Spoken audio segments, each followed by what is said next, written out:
Hey, everyone, Van Jones, who I've interviewed and is a friend, and his interviews can be seen here at Zenny62 on YouTube, starting back in 2007, really hit it out of the park just a moment ago in talking about how President Trump fired what Van called a warning shot across the bow of Democrats, and Democrats better wake up. Here's Van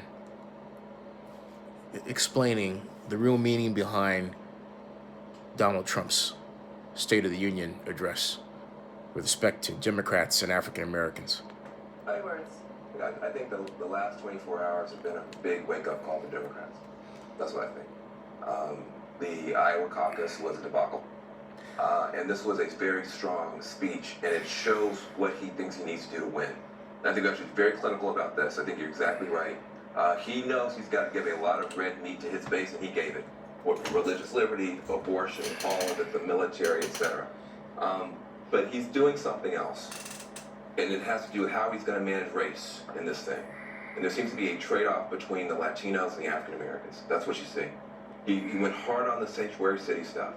That is very, very disturbing. It turns out sanctuary cities are actually safer than non-sanctuary cities. The Cato Institute, which is libertarian, has come out and said that immigrants are committing less crime.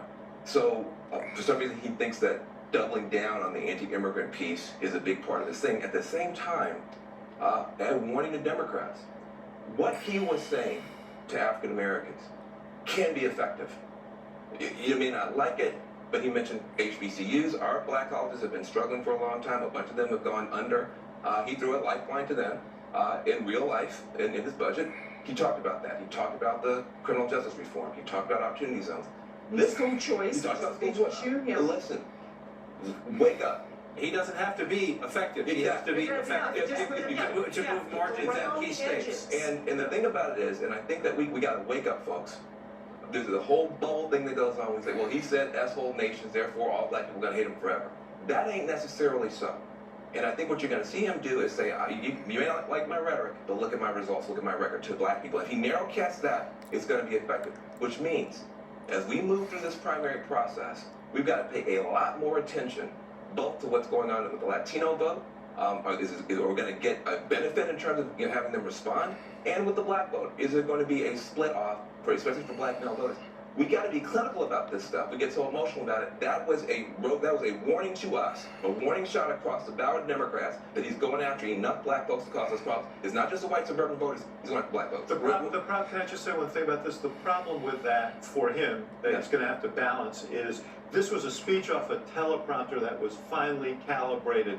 Then you get into the room in those rallies, and things are said that undo whatever he was trying to do. But then you look at some of the things they are doing on the ground in some of these communities. I mean, he talked about... Anyway, that I had to play that because they gave Van free and clear time to make an excellent point, and it's one that I was essentially trying to say to my mom earlier, that President Trump is taking advantage of democratic weaknesses in terms of job creation. In California, we have a gigantic homeless problem that was caused by progressive elected officials, not Republicans, and over a long period of time. And we have countless numbers of examples of Democrat cities with poor, arguably non-existent economic development programs and poor job creation strategies. The reason why President Trump can claim that African American unemployment is so low is because, very similar to white males for some time, there are a number of blacks who are simply not in the workforce. Why? Because of the gig economy. Think about it.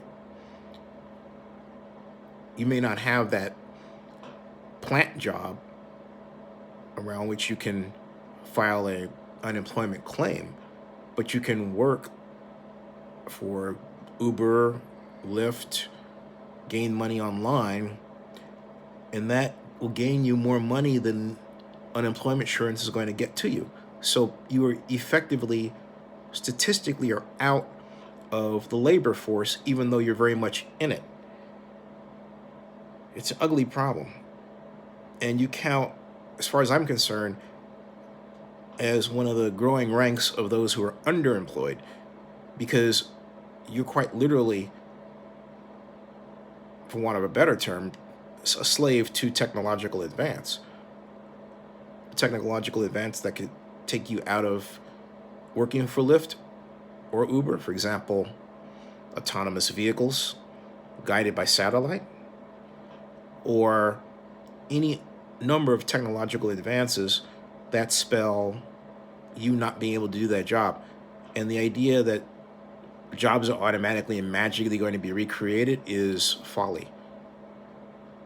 It's a bet on a market that, by its nature, is uncertain in its behavior. Economic development is supposed to make the market more certain for those who have less. Economic development is ran by government. When government doesn't do economic development well, you and I and everyone suffers.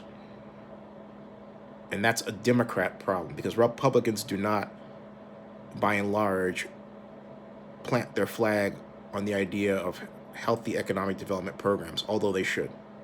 So Trump's got Democrats, us, right where he wants us. Van Jones was right on in his analysis.